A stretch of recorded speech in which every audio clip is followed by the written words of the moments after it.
Balinese is not Indian book. Section 15. Santo Saba works. The book was made as a discourse to scientists based on academic studies and studies, in an effort to restore the true history of Indonesia. The function of temples in Indonesia: to worship the king, glorify the gods. Temple which are scattered in several parts of Indonesia, especially on the islands of Java, Bali, Sumatra and several other areas, are in fact very closely related to socio-religious life. Function of the temple. At first, some experts suspected that it was the place for the ashes of a king or a highly respected figure in society in the past. This assumption is based in the term temple associated with the words Kandika, which is another name for goddess Durga. As we know that goddess Durga is always associated with the goddess of death or death. They think that after the king or figure died, they were burned along with various ceremonies. After the cremation ceremony, their ashes were placed in the pripa and then planted in the temple Priji. Priji temple is a small hole that is deep enough in the room in the temple. This kind of assumption seems to be deeply rooted in the definition of a temple by Raffles, that the temple is also called a cupola by the people of East Java, which functions as a cemetery. Doubts arose later, because the people of East Java were not Hindus who were born in India. So that the question arises from where they get the information that the cupola is the same as the temple. The answer has not been found so far. The doubts got stronger after careful research was carried out, which was also accompanied by chemical laboratory research on the charcoal ash mixture of bone fragments and soil found in several temple flakes. The results of the study stated that the ashes were not necessarily human ashes, nor were the remains of bone fragments which turned out to be not human bones but animal bones, which may have been the remains of ceremonial means. When it is related to the process of cremating the corpse of a king or a glorified figure, the objects found in the pripa are close to the same. From a number of literary sources such as Pararadan and Negara Kertagama, for example, it is known that the cremation ceremony for a king or a venerable figure begins with the cremation of the corpse in all forms of the ceremony, then the ashes are carried or washed into the sea or in a river that empties into the sea. The ceremony is carried out in several stages until the last stage is called the Sraddha ceremony. This ceremony is the release of the spirit from all worldly ties that may still be binding, so that the spirit can unite with the god of dropping. As a physical symbol, a kind of puppet made of selected wooden leaves is made, which is called the Puspasarira term. As the closing ceremony, the Puspasarira ceremony is also carried out to sea. Protector king, because the king is the protector of the people. Even though he has died and his spirit has become one with his god, the king is still considered the protector of the people in this afterlife. So after the king became a god, a sacred building was erected to glorify him, accompanied by making a statue of a god which considered to have incarnated in the king and placed in the main room of the temple. Under the statue is stored pripa containing various types of objects, such as metal scraps, agate, and several other types of gems, accompanied by offerings. These objects are symbols of the physical substances of the king who have united with his god of dropping. When worship is done, the physical body of the Priji is symbolically raised and the spirit that is residing in the cavity of the roof of the temple is lowered and then together or inserted into the statue so that the statue becomes alive. On this basis, it is clear that the construction of the temples is aimed at glorifying the king, figure who is highly honored and serves as a place of worship for kings who have become gods as well as for their god, as a manifestation of God Almighty. As for the form of the statue, which is distilled in the temple in accordance with the religious flow of the king which was followed all his life. If the king adheres to the Shivaist sect, it is the Shiva statue that is distilled in the temple. Likewise, if the king adheres to the Vaisnava sect, then the Vishnava statue will be distilled in the main room of the temple. After these kingdoms disappeared from the land of Java, the religion and culture began to become gloomy and became more and more immersed. Only the splendor remains in the form of sacred buildings, temples, which are somewhat resistant to the ferocity of the Kala. But it still stands tall even though it has been abandoned by users and maintenance. Even so, the greatness and religious values are still imprinted in the hearts of the people around them who have converted. This resulted in a change in the function of the temple. From the last observation, it is known that there are several temples in Java that still function in people's lives. Some of them function as a place for meditation, to look for wangsit or ask for luck, ask for plant fertility, ask for a mate, some even ask for offspring, and so on. In addition, there are also several temples that are trying to restore their function to their original function. For example, Prambanan Temple in Klaten, Central Java, and Penataran Temple in Blitar, East Java. The supreme god of the Balinese. The concept of deity in Bali is worshipping God based on his function, which is better known as the manifestation of Brahman, often called Dewa Div. The divine light of Brahman is positive. Because there are so many functions of God that permeate the law of karma in his creation, there are more and more titles of God that are reflected by the naming of God. As for the gods that are worshipped at each stage, they must be different, maybe the same but they should be different, because the function of the god, goddess who is worshipped must be different. For example, the supreme deity at the Brahmachari stage. Brahmachari is a learning stage, where this learning stage is carried out throughout our life, so that what is worshipped is those related to the centers of inspiration and knowledge. Supreme deity at the Grahastha stage. Grahastha is the life stage of building a family, socializing and socializing. This Grahastha stage is the stage of practicing what is learned during the Brahmachari. So it can be said that Brahmachari is the initial stage of Grahastha. The main deity at the Vanaprastha stage. At this stage, it is hoped that the people will have a lot of experience, because they have passed the Brahmachari and Grahastha periods. It is hoped that the people can be wiser, emphasize the spread of teachings, become religious or customary leaders, provide examples in living life. The main deity of the Sannyasin era. The final stage of the monk is Sannyasin, which is the stage where a person really lets go of his worldly ties and begins to study spirituality, which in Bali is better known as Sulinga groups. Seeing the main task of Sannyasin, it can be explained that the main god who is worshipped is Lord Shiva, who always meditates for the safety of the world, or the solar god who always gives enlightenment. As is well known, the order of the 5 prayers has 5 points, namely Puying prayer, worship to the solar god, worship to the worshipped god, ask for grace from the gods, and close with Puying prayer again. Praying Puying is the first prayer, without means Puying, covering your hands in front of your head. When seen from the spell Om Adma Tatwatma Tadwa Atma, quote, indicates that the highest is Atma itself. In accordance with the principles of faith in the Dharmic teachings, where Atma is God himself who is in the body of his creation, humans. The second prayer by means of this flower of worship is addressed to the solar god. And according to the general view, he was worshipped because he was a witness to life and because he was the best student of Lord Shiva, so that he was given the title Hyang Siwa Raditya, solar disciple of God Shiva. However, let's look back at the root word Diwa, where div equals ray. When seen from the naked eye, what is shining around us? Of course, there are 2 sources of light, namely the sun and fire. Perhaps this is the reason why, when worshipping a god or performing prayers, the sun god never escaped worship, as did the god Agni, fire, incense.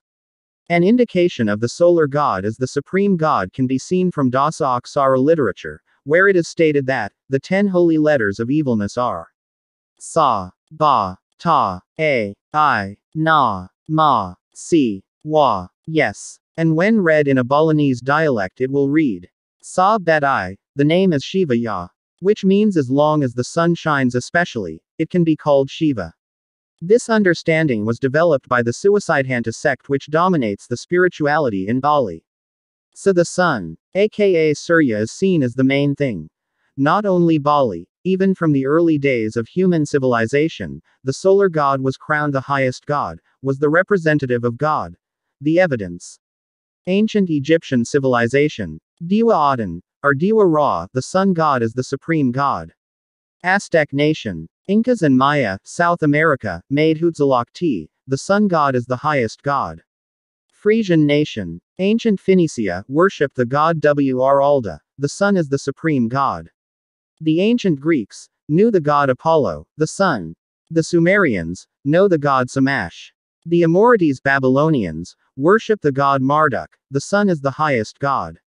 Dewa Surya is the sun god, he is worshipped as the face of Agni in the sky, Arjveda. 10. 7. 3. The eyes of Mitra and Varuna, as the gods of the eye or all-seeing, as the measure of the day, Arjveda 1. 50.7, as the creator of all things, Arjveda 1. 170.4 as the celestial planets Arjveda X. 177. 1 as a wheel Arjveda 1. 175.4 Destroyer of darkness, healer of the sick and as a Pandita Purohita, for the gods Arjveda 8. 90.12. The word Svar, Svah, is the origin of the word Surya. He is also called Divakara, Atharvaveda IV. 10. 5. He is described as a man with reddish-black skin, having 3 eyes and 4 hands, 2 of his hands holding a lotus flower, and the other 2 in a gesture of giving grace. He sat on a lotus flower, red lotus, and radiated light from all over his body. He is worshipped daily by the clergy through the recitation of the Gayatri Mantram. In Vishnu Purana it is stated to have a wife named Sangya, her brother Visvakarma, who gave birth to 3 sons. In Bhavisya Purana, he is called the Supreme Deity, while in Brahma Purana he is said to have 12 names, according to the name 12 Aditya Devadasaditya. Cretan driver Surya Banama Aruna, the chariot is pulled by 7 horses, reminiscent of the color of light refracted, while the goddess Kandra is pulled by 12 horses, reminiscent of 12 months a year. When viewed from the above sequence, it can be noted that the offering of the sun god gets position number 2, so it has an important position for the Balinese. Besides that, the stana of the solar god is always present in every yajna ceremony. Besides that, a Sulinga is also called the sun for his sisya. And the Sulinga routinely performs Suryaswana worship. Read, Hyang Surya Raditya Diwa Matahari. So, depending on the stage of life and color of a person, there is no god who is worshipped for life, even making one god as God. These are all the original Dharmic teachings and philosophies that are perfectly preserved in Bali. History of caste in Bali. History of caste in Bali Bhagawan Dwaya from Garya Tamansari Linga, Singaraja Om Swastiastu. Casta, in the Dictionary of American English, is called caste is a group resulting from the division of society based on class differences of wealth, rank, rights, profession, or job. A more extensive description is found in Encyclopedia Americana Volume 5, page 775. The origin of the word is casta, Portuguese, which means class, hereditary race, group. The Portuguese, known as ocean explorers, were the first observers and inventors of the hierarchical and grouped structure of society in India. They named the order the casta.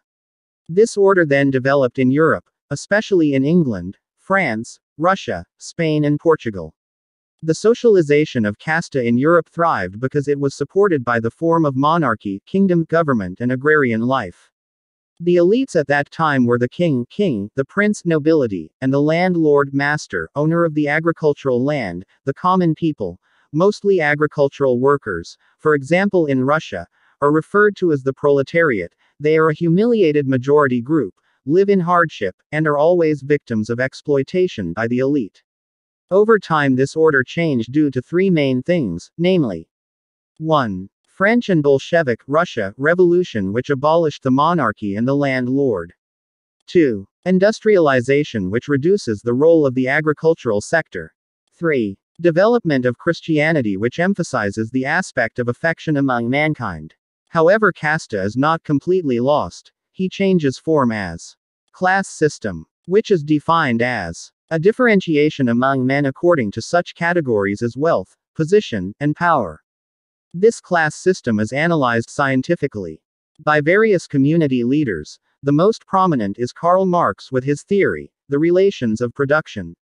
This is the embryo of a communist socialist understanding that wants to eliminate class differences in society, where the government controls the sources of life and strives for a fair balance of income among its people. The circulation of the era into the 20th century brought classic class theories such as Karl Marx's thinking to a new era, such as what is known as class mobility, namely social grouping due to professional interests.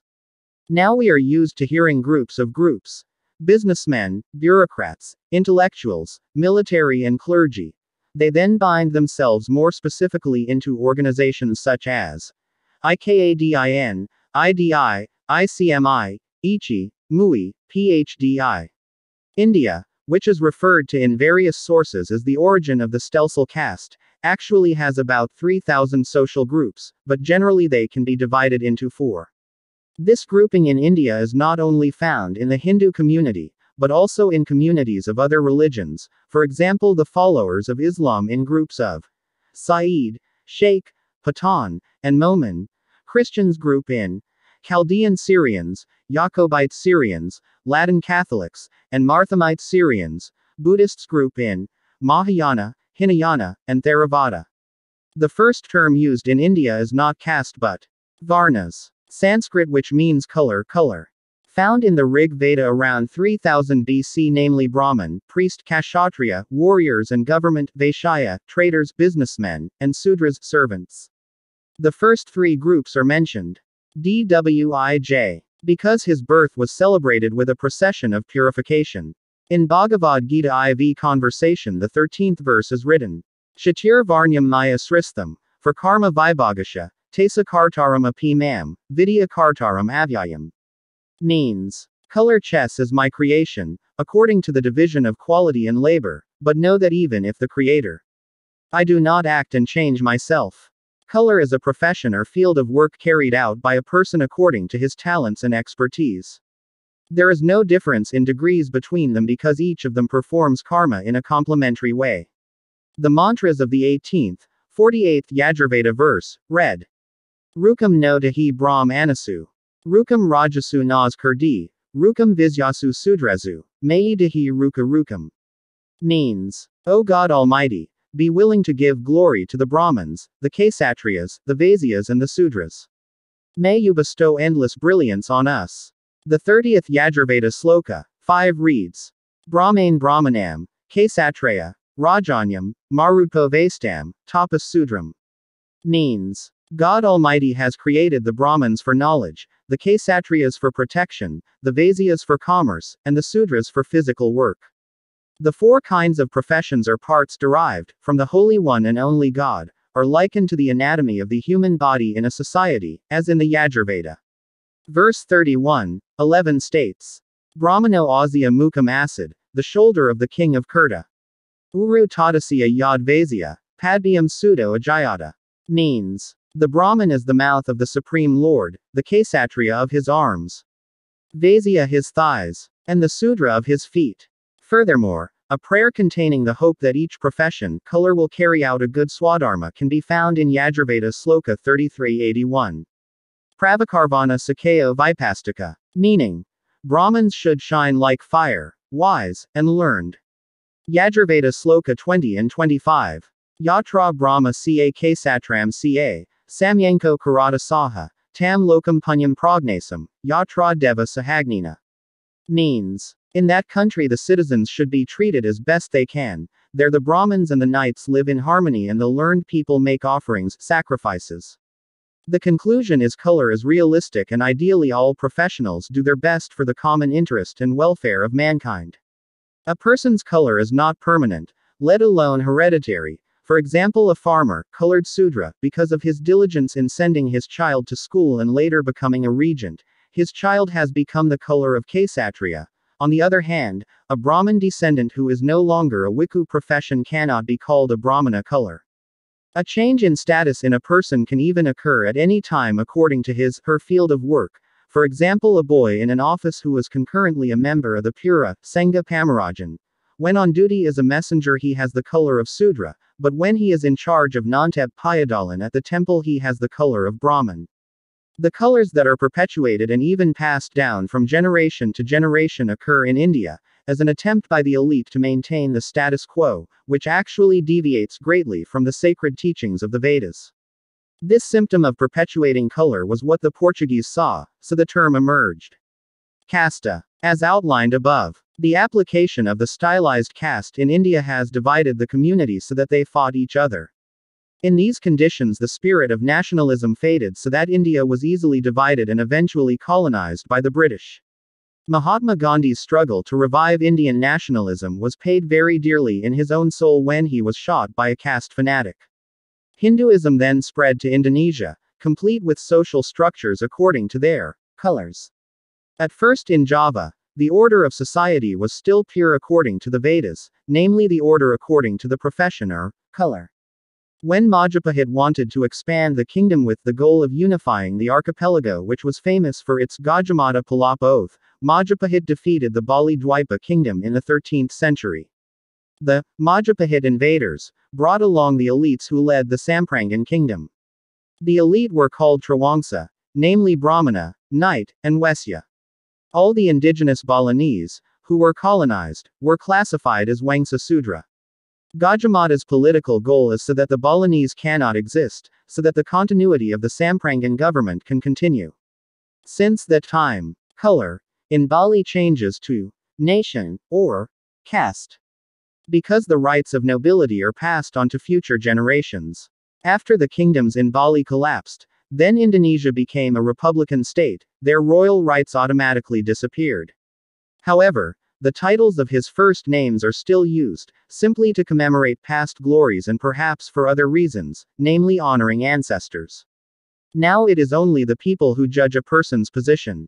The level of a person's social status in society is determined by the role of devotion to the interests of society, not on the appendage of the name predicate. Those who are wise will always keep away from feudalism, because feudalism is fooling themselves. History of the birth of the caste system. The history textbook for Class XB published by Viva Pakarindo, Clayton, Central Java on page 38 writes as follows. In India, the caste system was born and developed at the same time as Hinduism. When Hinduism and culture began to develop in Indonesia, the caste system did not apply as absolutely as in India. The Indonesian Hindu community knows the caste system in their religious teachings, but does not apply it in daily life and adjusts the caste system to the conditions of Indonesian society. In preparing the history book material, the author uses literature sources that are in accordance with the KTSP 2006 curriculum, including from Historical Insights 1 Indonesia and the World Class 10 SMA and MA, with the author Shodiq Mustafa, issue Triumvirate, Solo, 2007. Page 96 Independent, Honing Self-Ability, History of SMA per Mega Ampere Class 10. Authors Leo Aging and Dwiri Listiani. Publication of Erlangga, Jakarta, 2009. Page 60. Until now, there are still many books that contain misleading information about Hinduism, whether intentional or not. These books continue to be printed over and over again. The references used are also misleading Hinduism, so that they are mutually supportive and unified, while the official sources are Hindu writers. Literacy is never used as reference material. The source of this heresy began with the arrival of Arab and European colonizers in India from the 7th to 19th centuries, maybe even earlier. The most visible and phenomenal heresy is precisely since the arrival of the Portuguese in 15th century India and legitimized by the British with their colonial laws in 1901. While the Arab invaders only physically destroyed the symbols of Hinduism, Christian missionaries came to mislead Hindus. They are coming under the label of a scientist, translating the Vedic scriptures and researching Indian tribes, making theories e.g. the Aryan invasion theory, and introducing the term caste using the postulates of the Vedic scriptures. This paper is a counter that always insults Hinduism by the Adharma people, as well as shows evidence of the history of caste attached to Hinduism and compares it with the notion of color chess. Hopefully this article can be used as reference material and give enlightenment to writers with good intentions, especially for Hindus, so that they don't get trapped in a scenario that deliberately misleads Indonesian Hindus. To those who deliberately want to mislead the understanding of Indonesian Hinduism, to be precise the original Dharmic, nor to those who feel benefited by the existence of casteism, this article is not intended to hurt anyone's feelings. This paper is to provide true evidence about the history of the emergence of caste, which has nothing to do with Hinduism, as well as to provide enlightenment to truth seekers. Caste was introduced in India since the arrival of the Portuguese and British, from the 7th to the 19th century. The period from the 7th to 19th centuries Middle Eastern and European peoples came to India. They came with a mission of conquering and spreading religion. During this period, nearly 12 centuries, India was really experiencing a dark period. High customs and Hinduism were destroyed in various ways. Temples were destroyed, and the Hindu library that was at the University of Taxila, the oldest and largest university ever in the world, was burned down. Gold statues decorated with jewels were looted. Many brahmanas were killed. New books containing new religious propagations were distributed. The Vedic scriptures were manipulated and deceived. Some of the Vedas were seized and brought outside India, including to England. The story is tragic because it is proof that a civilized culture, with the rule of law and freedom, culture and peace, can be instantly obliterated by barbaric attacks from outside and subsequently breed panic in that place. Christian missionaries came to India following Portuguese and British colonialism. With the support of the colonial government, the missionaries obtained access and sufficient funds to convert the Indian people. Apart from sending pure missionaries who were engaged in church service, pseudo-scientific scholars were also sent, to facilitate the way for the spread of Christianity in India. Among the pseudo-scientific scholars sent to India were Max Muller, William Jones, Herbeth Hope Rizal. Frederick Maximilian Muller, scholar of German descent, member of the Christian Church of Oxford in 1851, received a very high fee from the East Indian Company for every sheet translated by Veda.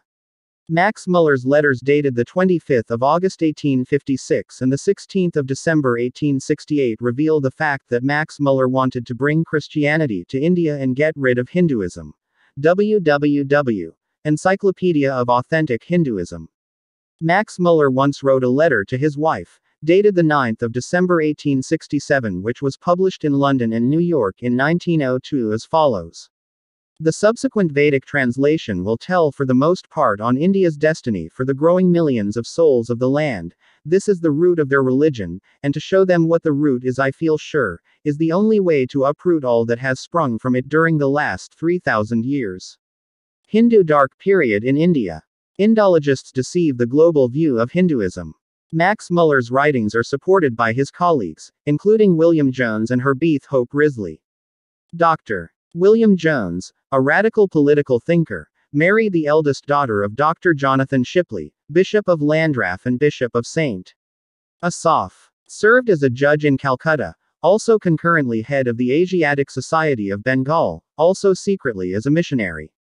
In a large meeting on behalf of the British government, William Jones was furious at the missionaries because he thought he was unable to convert Hindus to Christians. William Jones said, "You missionaries are too stupid. No matter what your efforts, both Protestant and Catholic sending missionaries will not be able to convert Hindus, because they have a very strong belief in their holy books. The only way for Hindus to convert to Christianity is to distort their scriptures. Position their book lower than the Bible and raise it as high as the Bible. The True History and the Religion of India, in Ikatut Donder. Media Hindu edition 92, October 2011, pages 44 to 45. There are two secret plans carefully devised by William Jones as representative of British colonialists in Calcutta. The plans include 1. Heretical understanding of the Vedic scriptures including Indian history. 2. Applying the racist theory, caste, with the intention of causing a split in Indian society. The two plans are executed simultaneously. William Jones was the first to propose racial, caste divisions in India involving Max Muller's Aryan invasion theory. The proposal for a division of caste in India was supported by Herbeth Hope Rizal, British Administrator of India. William Jones. In 1901, Herbeth Hope Rizal, the British Administrator in India, passed the racist caste theory of Max Muller and William Jones into a colonial law which was enforced throughout the Indian subcontinent. Thomas Troutman calls Rizal's publications entitled Study of Ethnology in India, 1891, as the racial theory of Indian civilization. Troutman assumed H.H. Rizal and Max Muller as architects of casteism in India. The results of the efforts and strategies of Christian missionaries under the guise of Indologic scientists have had a negative impact on Hinduism throughout the world until now. From the publication of Indolog's writings, the term caste has emerged, which is always associated with Hinduism. With the support of the colonial rulers and the colonial puppet native rulers, the concept of caste embedded in Hinduism was forcibly applied to the Indian people with rules according to colonial tastes. The Indian people are divided into various castes using Max Muller's translation of the Vedas. Until now, Max Muller's books have been selling well, being used as reference material by pseudo-scientific writers, especially school books, because they carry a mission of deception. Previously, the concept of rigid caste was not found in Indian society, neither in the Mahabharata nor after. Some historical evidence that a rigid caste never existed in Indian Hindu society from the Mahabharata age, 3500 BC, to the Gupta dynasty in the 6th century AD. 1. King Sentanu married Setiawati, daughter of a fisherman. 2. Bambang Ekalaya, the common people became Kshatriya. 3. Radeya, son of a train driver, becomes Duke Kshatriya. 4. Krishna, black skin color, cowherd boy. Kresna is also called Govinda, Gopala equals cowherd boy, can become a king Kshatriya. 5. Narada Muni, the son of a household servant, Babu, can become a Brahmin.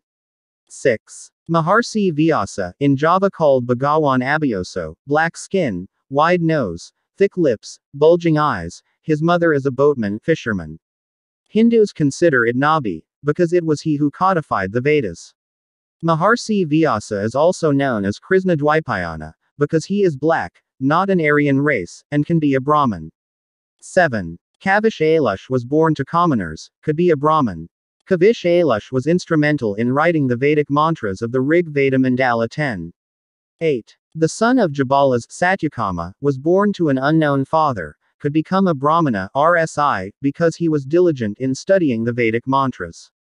9. Matanga from the lower classes can become RSI, Brahmana, because of their quality. 10. Maharsi Valmiki, author of the epic Ramayana. Before becoming a Maharsi, Brahmana, was a thief and robber. His father was Sumali, an ordinary citizen, not Kshatriya or Brahmana. Valmiki's birth name is Ratnakara. After robbing Narada Muni, there was a conversation between Valmiki and Narada. Valmiki finally realized, and began to study religion and eventually became Maharsi.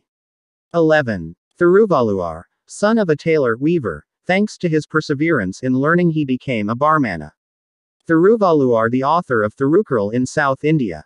12. Dewi Subhadra, in Java called Roro Orang because she has black skin, obviously not the Arya race because she is black, married to Arjuna who has pale, white skin. 13. Prahlada, the son of a giant Hiranyakasipu, could become a Brahmin. What is the caste of a charioteer boy? What is the caste of the cowherd boy? What is the caste of the fisherman's son? What is a weaver's caste? What is the caste of Babu's child, housekeeper?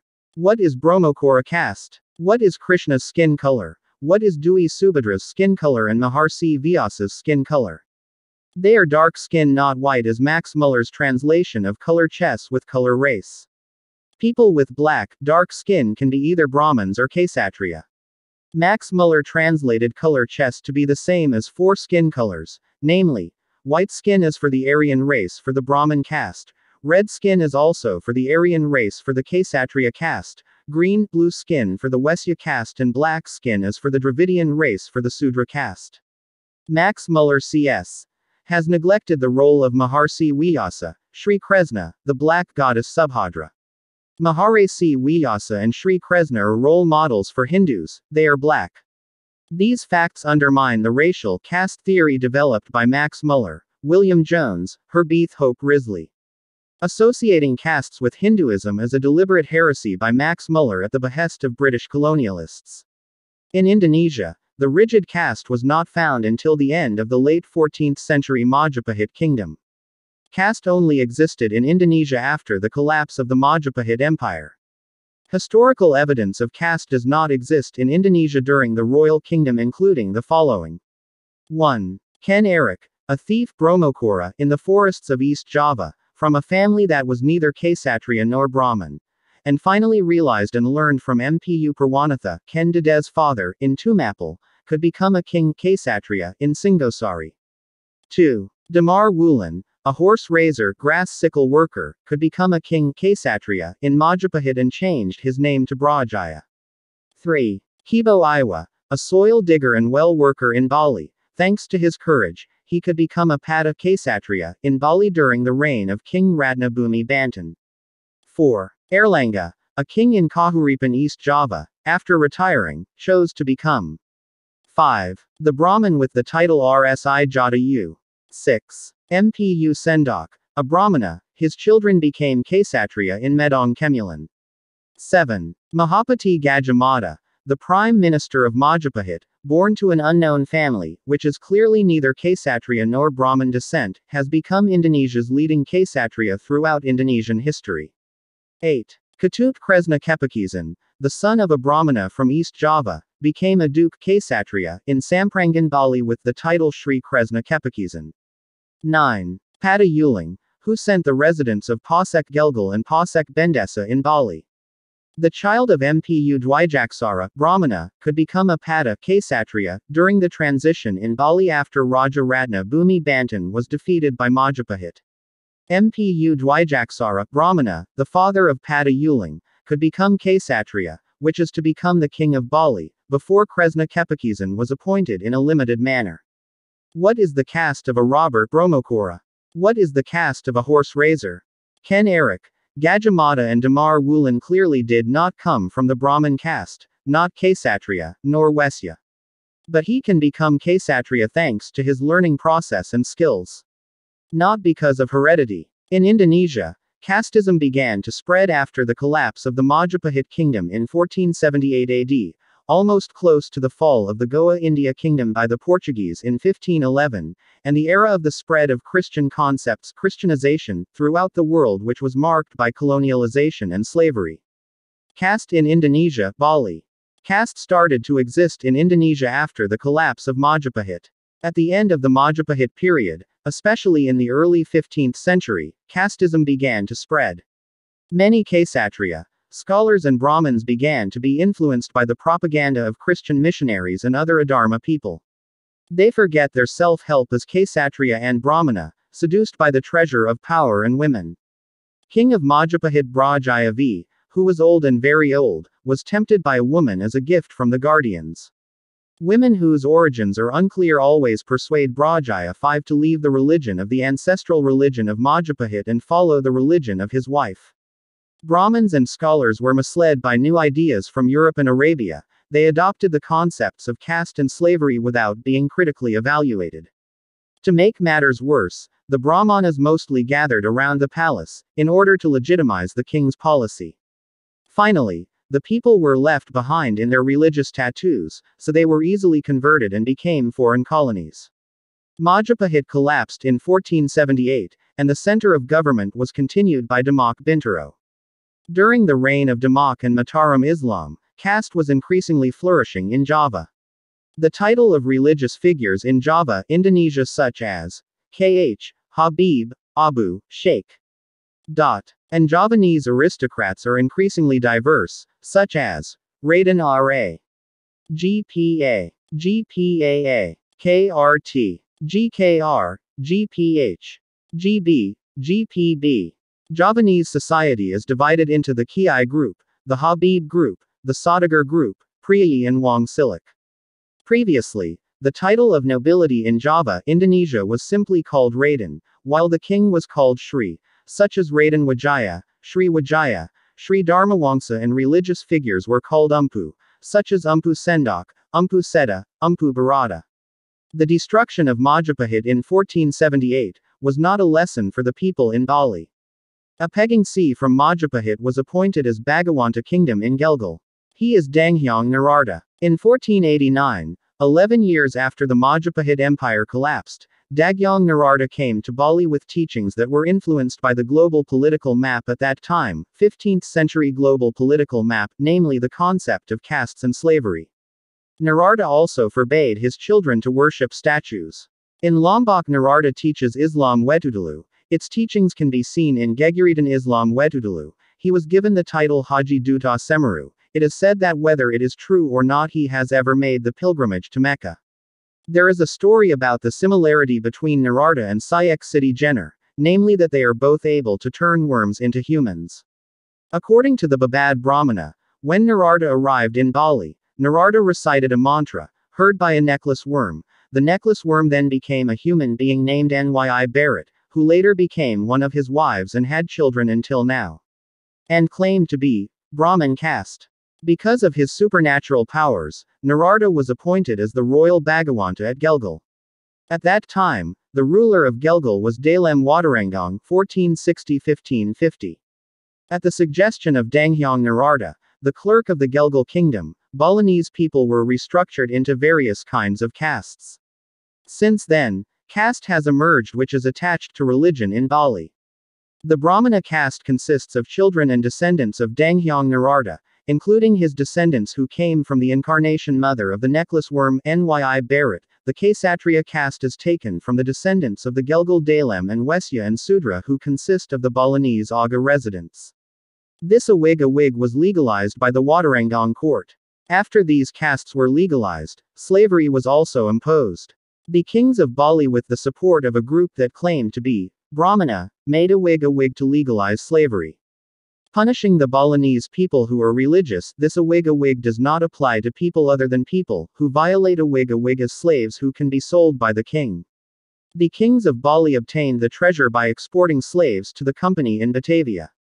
The caste and slavery system clearly adopted the biblical concepts of the slavery system, which was used as an export commodity by the kings of Bali, contributing nearly 60% of slaves to the VOC in Batavia. Slaves from Bali were sold to Batavia, West Indies, South Africa, and the islands of the Pacific and Indian Oceans. As an example, the Sudra clan in Depok, which is called Dutch Depok, is a person who comes from Gianyar and does not have the slightest identity to Bali left. It's just that if we ask them, they claim that their grandfather came from Gianyar, Bali. Likewise, Untung Surapati, a slave from Bali, thanks to his persistent struggle and intelligence, became a Tumenggung in Pasuruan, East Java. Where did the Brahmana, pedant, and the kings of Bali at that time get their knowledge of slavery? Where are the real, original Brahmins? Or what do Balinese Brahmins and kings do? What contribution did the Brahmins and the kings of Bali at that time contributed to the original Balinese religion? Why did the greedy Durjana rule the people in Bali at that time? Absolutely incredible heresy. Because Brahmanas are seduced by personal prestige and property. Scholars and kings are not smart in observing the global political map. Kings, seduced by power, women and property, not caring about the teachings of the holy book of the Vedas and the people. Before the arrival of Danghyang Narada, there were no castes or slaves from Bali. There is no such thing as AA, IB, IC, ID, IGN, Igusti, and Iwayan who claim to be Brahmana, Kshatriya, and Sudra. The dignity of the Balinese is determined by their behavior. Her color is determined by her job. The Kresna Kepakizan King Igelgul event was previously named Ketut Kresna Kepakizan, because he was the fourth son of Danghyang Kepakizan, a Brahmana from East Java. Kresna Kepakizan does not have the name Ida Good Kresna Kepakizan, even though he is the son of a Brahmana, nor does he use the name Anak Aging or Idiwa Kresna Kepakizan, even though he is Dalem in Samprangan Klungkung, his name is sufficient to be Sri Kresna Kepakizan. Likewise, the kings of Bali and Java before, such as Sri Ugrasena, Sri Kesari Warmadewa, Sri Udayana, Sri Vijaya, Sri Dharmawangsa, just use the title Sri, while warlords, royal officials prefer to use animal names, such as Hebo Iwo, Hebo Parad, Gajamata, Gajamaruga. As a sign that the Balinese, Javanese religion and customs at that time were very egalitarian. These are signs of the destruction of the original teachings of the Indonesian religion. One of Sri Kresna Kepakizan's children, namely Dalem Taruk, his children named Igede Pulasari, Igede Bandam, Igede Balangan. It is the third generation of the Kepakizan dynasty, not using a title formed by Danghyang Narada and Dalem Watarangong. 1882, Dutch colonialists founded the Raad van Kurta, the Balinese customary court, on the grounds of ethical politics. The judges at Raad van Kurta are filled by pedants, not Sri Umpu, Buyanga Wisnawa or RSI, although not infrequently they do not understand legal issues, and do not understand religious legal texts such as religion, Adagama, Purwa religion and Kutara religion, written in ancient Javanese. The Dutch helped hold the judges Raad van Kurta by translating these texts into Malay and Balinese for use as legal references by members of Raad van Kurta. Translations of texts from ancient Javanese into Malay and Balinese were adapted to the tastes and interests of colonialism and missionaryism. This is the same and congruent with the efforts of Max Muller and his friends in translating the Vedas, which were misled to be applied to society in India. Geoffrey Robinson commented on this as the most astonishing engineering of Balinese traditions by the Dutch colonialists. Geoffrey Robinson, The Dark Side of the Island of the Gods, 2005, page 51. The religion book, Adagama, Purwa religion and Kutara religion, when applied by the kings in Java, never applied castes, because not a single word in the law or Veda books contained the word caste. Caste is unknown and is a foreign word for the people, let alone making the prisoners slaves. Caste and slavery are mere colonialist tricks, reflecting the traditions of the Bible and Arabic traditions. In 1910, Dutch colonialists followed in the footsteps of their European counterparts in India, namely British colonialists, supporting the establishment of the concept of caste as the principal foundation of Balinese society. Thus the Dutch colonialists legalized and strengthened the caste hierarchy and a set of rules regarding the relations between castes and caste privileges, which had never previously existed in practice. In the words of V.E. Korn, the Dutch, Balinese expert and controller of Badung 1925. Not only were the Trawangsa given too important a place, but the caste system was also protected through a series of articles that far surpassed the kings and the legal text of the past. In short, what is interpreted as the Dutch attempt to work on the Balinese tradition, as ethical politics, is in fact the creation of a definite new hierarchical order, in which the power of the high caste groups is greater than before, and moreover legitimized by legal, ideological and legal structures. Colonial State Kesef. Geoffrey Robinson, The Dark Side of the Island of the Gods, 2005, page 51. The Balinese have been led astray by pseudo-scientific scholars and missionaries, as well as by the Hindus themselves, who are tainted by missionary thinking and who do not insist on defending the Dharma. Caste in Bali during the colonial period. This heresy, even to the level of apostasy, contradicts the commandments of the Yajurveda holy book. Yathamam Vakam Kalyanim Avadani Jainbya, Brahma Kingdom Sudraya Karyaya Ca Shvaya Karanaya Ca.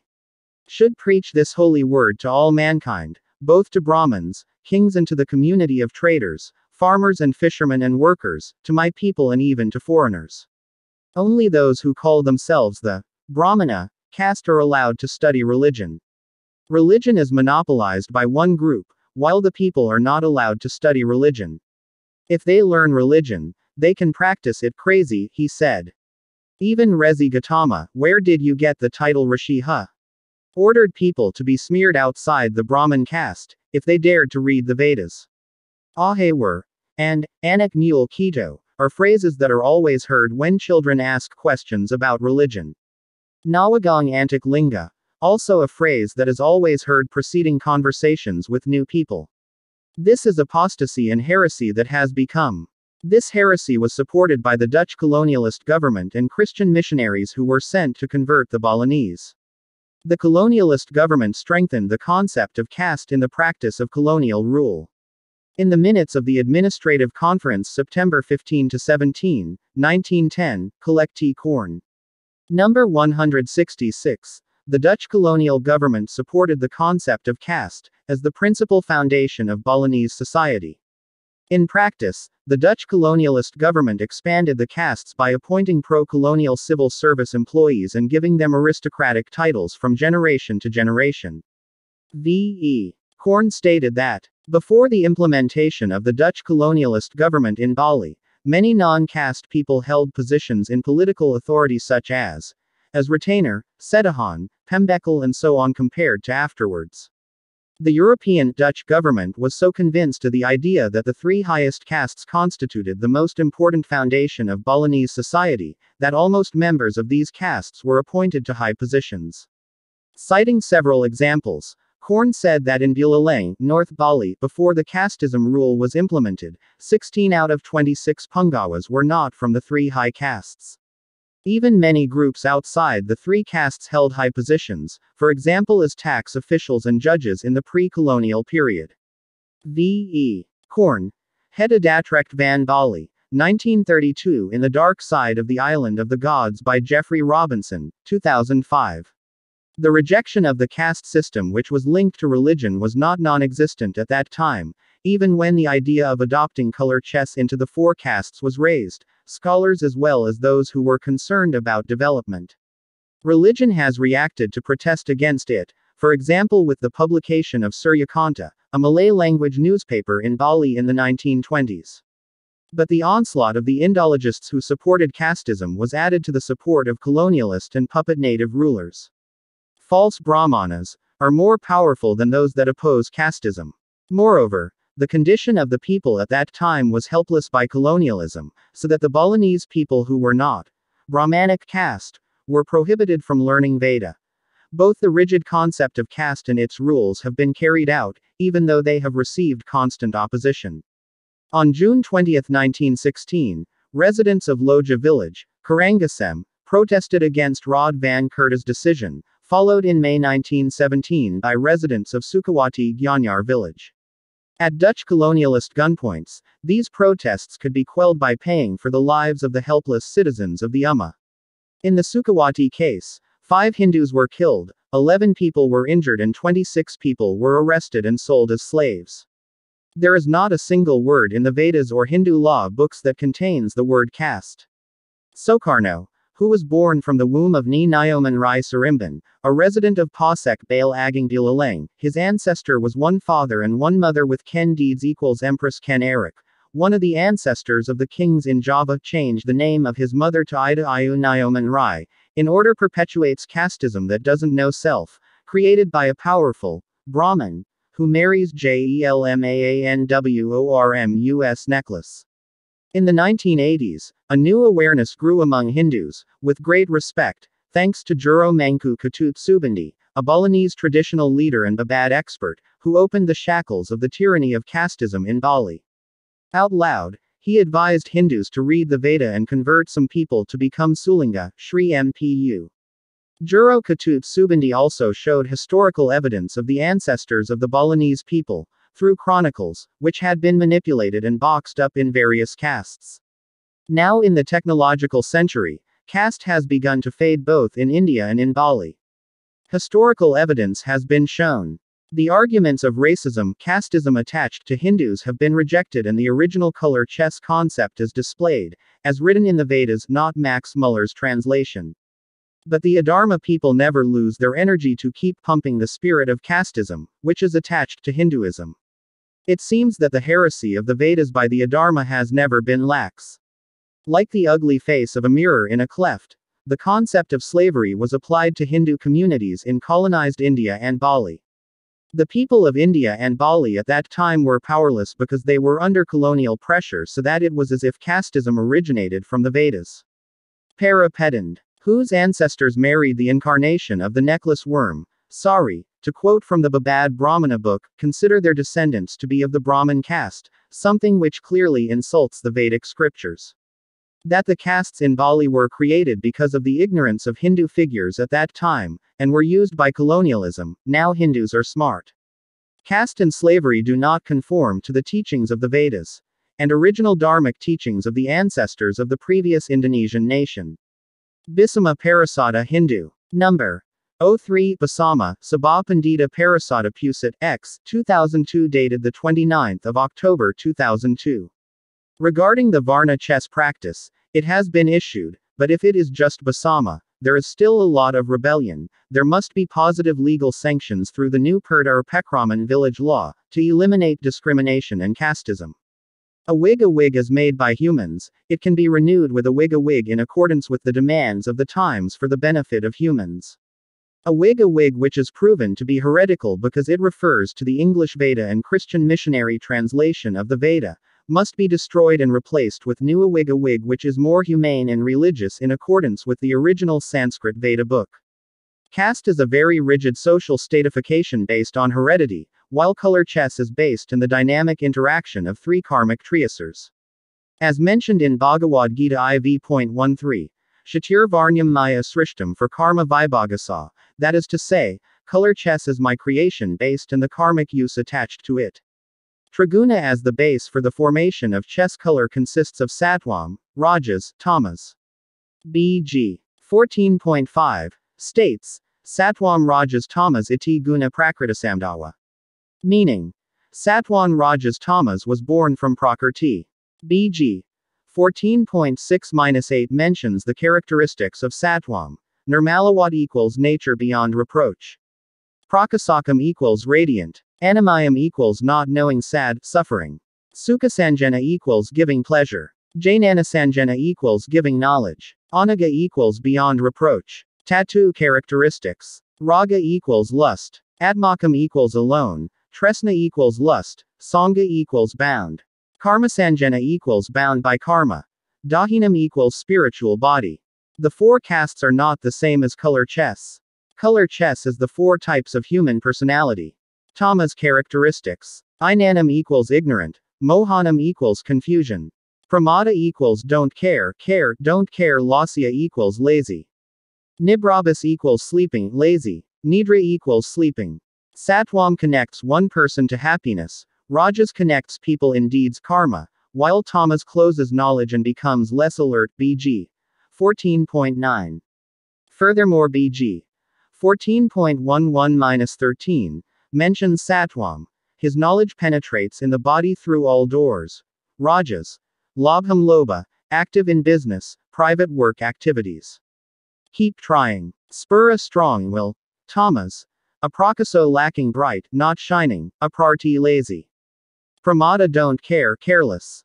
Moha confused. Nidralasya likes to sleep. Mohanam Admanam lost soul. Color chess in Hinduism is very open. BG 18.41. Stated.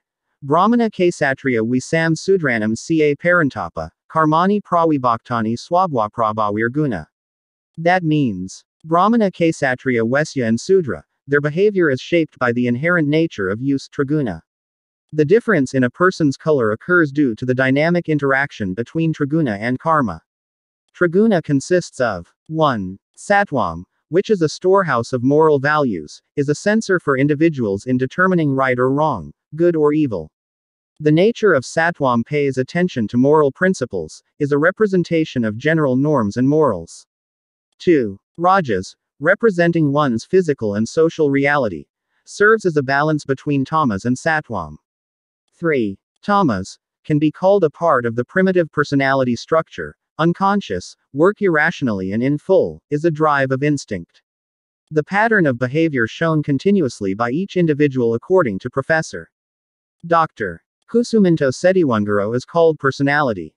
Meanwhile, according to Salvador R. Maddy, personality is a relatively stable set of characteristics, tendencies and temperaments which are mostly formed by heredity and social, cultural and environmental factors.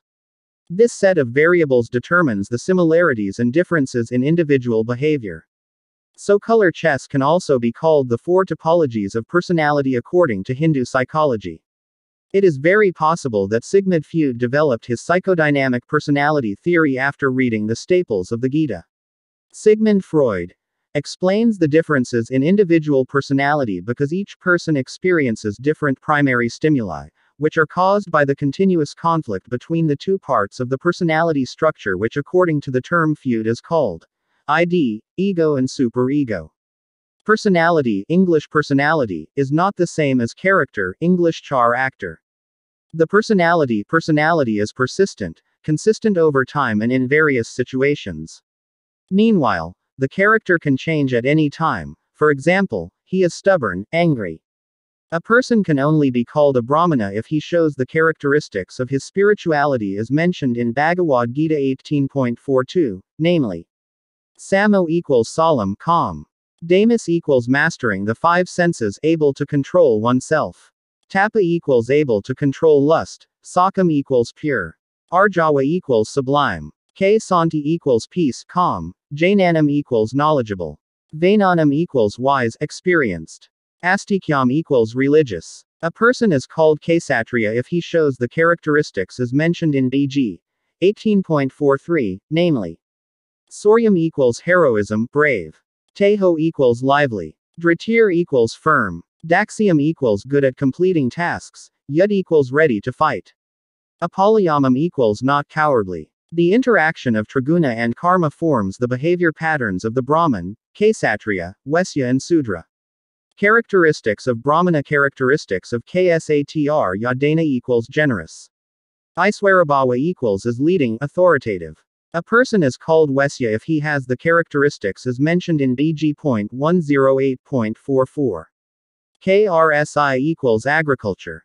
Gorixia equals raising cattle, Wanijium equals trade, do business. Whereas a person is called a Sudra if he has the characteristics mentioned in BG. 18.44. Parakaryadmakam equals like to serve. A Brahmin can be born from the color of Sudra, servant, such as Narada Muni and Valmiki. Likewise, Kshatriya can grow among Sudras, for example Bombang Ekalaya, Radaya, and Ken Eric, as well as Damar Wulan. A Kshatriya can also grow up among cattle breeders, Wesya, for example Sri Kresna. A Kshatriya can also be born from an unknown group of people whose identity, origin is unknown, for example Mahapati Gajamata. A Kshatriya can also come from a Brahmana, for example Kresna Kepakizan, Dharmawangsa Tega. Likewise, a Brahmana or Kshatriya can also have children as Sudra or Wesya, depending on how the parents educate him and the environment that influences him. Brahmane Brahmanam, Kshatriya Rajanam, Marudpo Vasyam, Tapas Sudram. Yajurveda 30.5 means Brahman for knowledge, Kshatrya for protection, Vasya for commerce, and Sudra for physical work. The meaning of this mantra: a person who has a Brahman personality type is very suitable for doing work related to science such as teacher, acharya, clergy or priest. Kshatriya personality type, more suitable for a protective profession such as soldiers, kings, regents, governors. Wesya's personality type is more suitable if he works as a merchant, businessman, entrepreneur, breeder or farmer. Sudra personality type is more suitable to work as a salary employee such as a civil servant, private worker, or as a day laborer or piece worker. Characteristics of Wesya. Characteristics of Sudra. By knowing a person's personality type is very helpful for advancement in choosing a profession. Thus Hinduism is very advanced in the field of psychology. Of course this profession is not permanent, it depends on the learning process and the environment. Persistent personality types give us directions to realize our potential and abilities, so that it will lead us to success.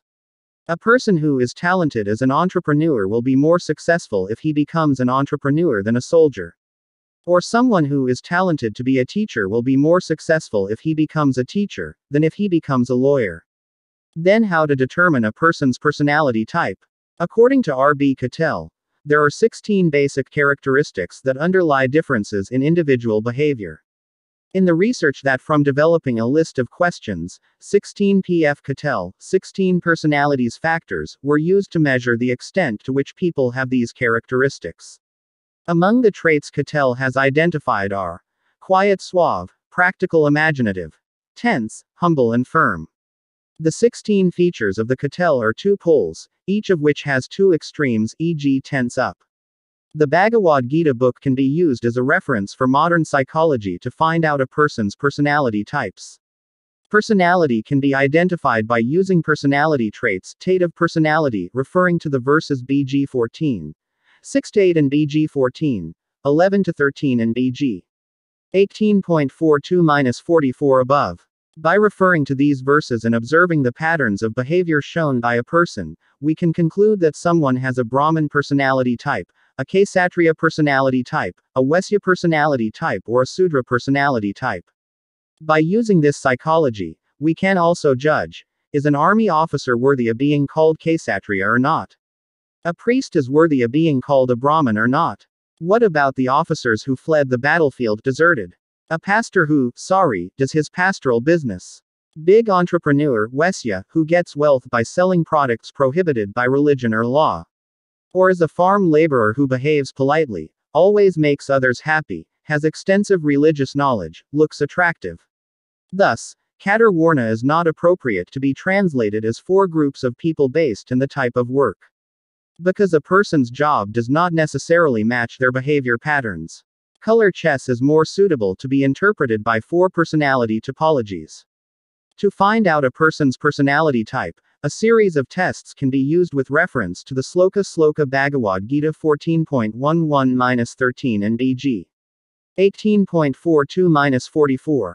By knowing the personality type, it is hoped that a person will choose a profession that suits his personality type. Conclusion. 1. Caste is not known in the Vedic scriptures. 2. Caste associated with the Vedas thanks to the efforts of Max Muller, William Jones, Herbeth Hope Risley in the interests of converting religion and colonialism. 3. British colonialists strengthen casteism in India. 4. Caste began to spread in Indonesia since the fall of the Majapahit Empire. 5. Caste in Bali was created by Danghyang Narada around the 15th century because it was influenced by Arab and European racialist and slavery thoughts. 6. Dutch colonialists strengthen casteism in Bali. 7. The Balinese have rejected the concept of caste since caste was associated with Katar Warna, even sacrificing their lives and being exiled as slaves. 8. Color chess is not the same as the 4 castes. 9. Color chess is the 4 topologies of human personality based in the dynamic interaction of Triguna, Sattvam, Rajas, Tamas, and Karma. 10. Caste is a rigid social stratification, which is a mirror of racism. Continues on to section 16. By Santo Saba.